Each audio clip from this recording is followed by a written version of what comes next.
पताइक ताइक का हतले छौरी डीजे वाला हतले छौरा पताइक ताइक का हतले छौरी डीजे वाला हतले रे छोरा किया एक मारी छी डीजे वाला हतले डीजे वाला हतले डीजे चंदेश्वर पंडित फुल प्रास चौक ओकर पीछे लागल छलै सबटा बराती बड़ नीक लागै ओकर 36 इंच के छाती जो बहुत देख लियो तोरा सन ओकर पीछे लागल छलै सबटा बराती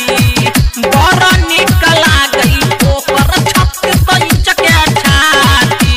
देख के ओकर मुख्य जबनिया सब छौरा के मन मचलै देख के ओकर मुख्य जबनिया छौरा के मन मचलै छौरा पताइक ताइक को हंसलै छौरी डीजे वाला हंसलै छौरा पताइक ताइक का हंसलै छौरी डीजे वाला हंसलै तेरे हट पर डीजे चंदेश्वर पंडित के गाना बजले नाचबै अच्छा डीजे चंदेश्वर पंडित फुलप्रास चौक का हो डीजे चंदेश्वर पंडित पूरा बिहार हिलेगा का फुलप्रास चौक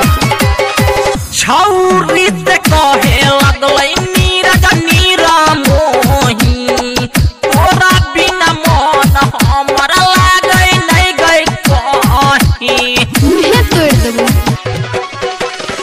छौरी से कहे लगलै नीरज नीरा मोही तोरा बिना मन हमर लागै नै गै कहीं शोभित रंगीला सुनीला दीवाना के सीना से जाकर सटलै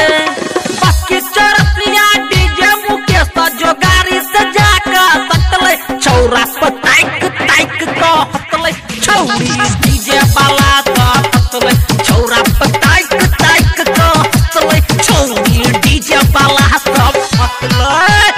की कहला रे मुहे तोड़ देबो डीजे वाला हंसलै डीजे वाला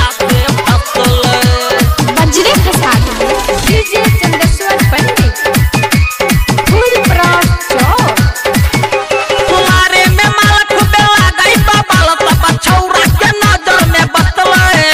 तुम्हारे में मालक बेला गई बाबाल सब छौरा के नजर में बसलै छौरा पताइक ताइक का हंसलै छौरी डीजे वाला हंसलै छौरा पताइक ताइक का हंसलै छौरी डीजे वाला हंसलै डीजे चंदेश्वर पंडित फुल प्रास चौक 91 13 90 67 65